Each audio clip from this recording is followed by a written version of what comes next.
La budgétisation sensible aux dividendes démographiques, c'est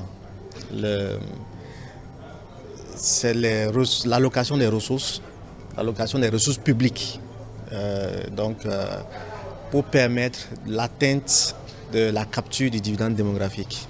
Donc, ils vous souviennent qu'en 2017, nos chefs d'État et de gouvernement ont signé la feuille de route de l'Union africaine sur la capture du dividende démographique. Dans cette feuille de route, il était prévu comme recommandation la mise en place des observatoires du dividende démographique et ensuite l'allocation des ressources publiques pour permettre d'atteindre ce dividende démographique en droite ligne avec la feuille de route, en droite ligne avec l'agenda de l'Afrique que nous voulons, l'agenda vers 63. Donc cette budgétisation rentre dans le cadre des recommandations que nos chefs d'État ont ratifiées en 2017. Le lien avec la différence avec le budget classique, c'est que quand on fait le budget classique, on donne l'argent au ministère qui font des activités classiques, éducation, santé, infrastructure, etc., etc. Donc nos pays font du dividende démographique des fois, donc sans s'en rendre compte. Voilà, parce qu'aujourd'hui, lorsqu'on met des ressources pour avoir des ressources dans l'éducation, on construit des classes, on fait des infrastructures et tout ça, on fait du dividende démographique. Mais ce n'est pas directement, on ne le sent pas directement.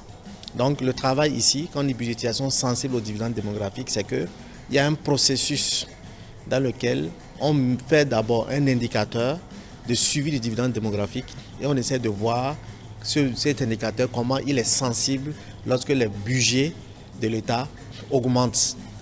Et c'est ça qui donne la budgétisation sensible au dividende démographique. Donc nous sommes en train de travailler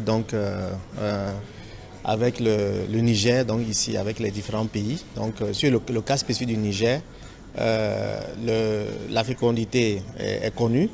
Mais aujourd'hui, ce qui est important, c'est pour la capture du dividende démographique, c'est qu'il y a des secteurs clés dans lesquels le pays va faire des investissements. Donc, les secteurs, on a vu qu'il y a des retours sur investissement lorsqu'on met l'argent dans l'éducation, dont on vient de le démontrer, et montrer lorsque l'État augmente les dépenses publiques dans l'éducation, on a vu qu'il y a un retour sur investissement positif au niveau du dividende démographique. Donc ça a été montré. Et aussi un effet de ruissellement sur la santé. Donc aujourd'hui, la capture du dividende démographique se fait de façon progressive. Ce n'est pas en une année qu'on le fait. Donc c'est un exercice de structure. Donc ça demande des investissements sur longue période.